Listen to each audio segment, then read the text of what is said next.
ನಾನು ರವಿ ಅಣ್ಣಗೆ ಹೇಳೋದೇನು ಅಂದರೆ ಸರ್, ಎಸ್ ರವಿ ಅಣ್ಣವ್ರ ಮನಸ್ಸಲ್ಲಿರೋದೇ ಹೇಳಿದ್ದಾರೆ. ನಾವು ರವಿ ಅಣ್ಣವ್ರ ಮನೆ ಕೂಲಿ ಕೆಲಸ ಮಾಡಿಕೊಂಡೇ ಇರಬೇಕು, ರವಿ ಅಣ್ಣನ ಮನೆ ವಾಚ್ಮ್ಯಾನ್ ಆಗೇ ಇರಬೇಕು, ರವಿ ಅಣ್ಣನ ಮನೆ ಅವರು ತಂಗಳನ್ನು ಬಿಸಾಕಿದ್ರೆ ಅದನ್ನು ತಿನ್ಕೊಂಡಿರಬೇಕು. ಅವ್ರಿಗೆ ಮನಸ್ಸಲ್ಲಿರೋದೇ ಹೇಳಿದ್ರು. ಏನು ನನಗೇನು ಬೇಜಾರಿಲ್ಲ. ಚಿಕ್ಕಬಳ್ಳಾಪುರದಲ್ಲಿ 50 ವರ್ಷದಿಂದ ನಾವು ಅದೇ ಅಲ್ವಾ ಮಾಡಿರೋದು. ರವಿ ಅಣ್ಣನ ತೋಟದಲ್ಲಿ ಕೆಲಸ ಮಾಡಿಕೊಂಡು, ರವಿ ಅಣ್ಣವ್ರು ಊಟ ಹಾಕಿದ್ರೆ ಹಾಕ್ಸ್ಕೊಂಡು, ಅವ್ರು ಕಾಸು ಕೊಟ್ಟರೆ ಇಸ್ಕೊಂಡು, ಅವ್ರ ಮನೆ ವಾಚ್ಮ್ಯಾನ್ ಕೆಲಸ. ಸೊ ಕರೆಕ್ಟಾಗಿ ಹೇಳಿದ್ದಾರೆ. ಅಂದರೆ ಒಬ್ಬ ಶೋಷಿತ ಗುರು ನೀನು ಡಿಸ್ಟಿಕ್ಕಲ್ಲಿ ನೀನು ಹಿಂಗೆ ಬಿದ್ದಿರಬೇಕು ನನ್ನ ಮಗನೇ ಅಂತ ನನಗೆ ಕರೆಕ್ಟಾಗಿ ಹೇಳಿದ್ದಾರೆ. ನೀನು ವಾಚ್ಮ್ಯಾನ್ ಆಗೇ ಲಾಯಕು ಅಂತ ನಾನು ವಾಚ್ಮ್ಯಾನ್ ಆಗೇ ಇರ್ತೀನಿ. 2028ರಲ್ಲಿ NDA ಅಭ್ಯರ್ಥಿ ಗೆಲ್ಲಿಸ್ತೀನಿ, ಹೆಂಗೆ ಗೆಲ್ತೀನಿ? ಅವರು ಬಟ್ಟೆ ಹರಿದೋದ್ರೆ ಸಾಕು ನೋಡ್ಕೊಳಕ್ಕೆ ಹೇಳಿ. ಅವರು ಬಟ್ಟೆ ಹರಿದ ನಾನು ರವಿ ಅಣ್ಣಗೆ ಹೇಳ್ತೀನಿ, ಪ್ರಾಮಾಣಿಕ ಆಡಳಿತಕ್ಕೆ Shidlaghatta sub register office, Chikkaballapur sub register office. Shidlaghatta sub register office loot. Ravi ಅಣ್ಣನಿಗೆ ಎಷ್ಟು ಹೋಗ್ತಿದೆ ಕೇಳಕ್ಕೆ ಹೇಳಿ. ಇಲ್ಲಿ ಚಿಕ್ಕಬಳ್ಳಾಪುರ ಆಫೀಸುಗಳು ಬಂದು ನೋಡೋಕ್ಕೆ ಹೇಳಿ. ರವಿ ಅಣ್ಣನಿಗೆ ಪಾಪ ಏನೋ ಗೊತ್ತಾಗ್ತಿಲ್ಲ. ನಮ್ಮ ಹುಡುಗರು ರವಿ ಅಣ್ಣ ಬಗ್ಗೆ ಭಾಳ ಮಾತಾಡ್ತಾರೆ. ನಾನು ಏನು ಕೇಳಿದೆ, ಕುಮಾರಣ್ಣ ನಾನು 1 ಎಕರೆ CA ಸೈಟ್ ತೊಗೊಂಡ್ರೆ ನೀವು ಬೆಳಗ್ಗೆ 6 ಗಂಟೆಗೆದ್ದು ಟ್ವೀಟ್ ಮಾಡಿ ಬಡ ಬಡ ಬಡ ಅಂತ ಬಾಯಿ ಬಡ್ಕೊಂಡ್ರಿ. ನಾನು 5 ಕೋಟಿ ರೂಪಾಯಿ ಕೊಟ್ಟು ತೊಗೊಂಡೆ, ನೋಡಿ ಕುಮಾರಣ್ಣ ನನಗೆ 5 ಕೋಟಿ ಹಿಂಗೆ ಬಂತು ಅಂತ ಹೇಳಿದೆ. ನೀವು 32 ಎಕರೆ ಬಿಡದಿಯಲ್ಲಿ 32 ಕೋಟಿ ನಿಮ್ಗೆ ಹೆಂಗೆ ಬಂತು? ಆ ಬದನೆಕಾಯಿ ಯಾವುದು ಅನ್ನೋದೇ ನನಗೆ ಡೌಟು. ಬಿಡದಿಯಲ್ಲಿ ಇವರು ಬದನೆಕಾಯಿ ಮಾರಿ 32 ಕೋಟಿ ಸಂಪಾದಿಸಿದ್ರಲ್ಲ, ಆ ಸೀಟ್ಗಳು ಸ್ವಲ್ಪ ಇದ್ದರೆ ನಾನು ನಮ್ಮ ರೈತರಿಗೆ ಹಂಚಿಲೇ ಇದೊಂದು ಎಕರೆಗೆ ಹಾಕಿರೋ 32 ಕೋಟಿ ಬರುತ್ತೆ, ಬಿಡದಿಯಲ್ಲಿ ಪ್ರಾಪರ್ಟಿ ತೆಗಿಯೋಣ ಅಂತ. ಆ ಟೊಮೊಟೊ ಸೀಡ್ಸ್ ಯಾವುದು, ಬದನೆಕಾಯಿ ಸೀಡ್ಸ್ ಯಾವುದು ಅನ್ನೋದೇ ನನ್ನ ಕುತೂಹಲ.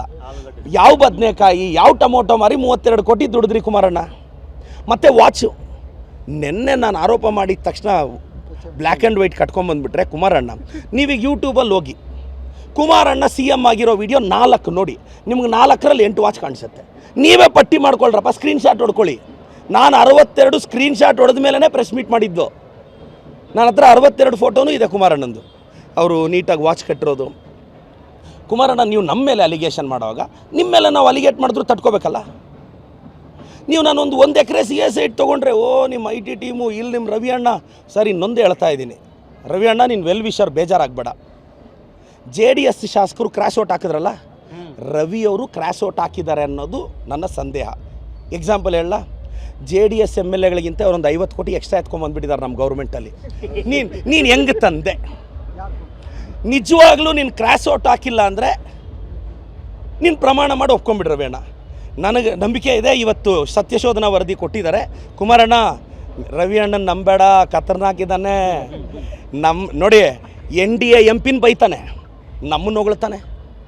NDA MP ಪಾಪ ಏನೋ ಸಂಸದರು ಸುಧಾಕರ್ರು ಏನಾದರೂ ಇದ್ದರೆ ಮನಸ್ಸಲ್ಲಿ ಇಟ್ಕೋಬೇಕು.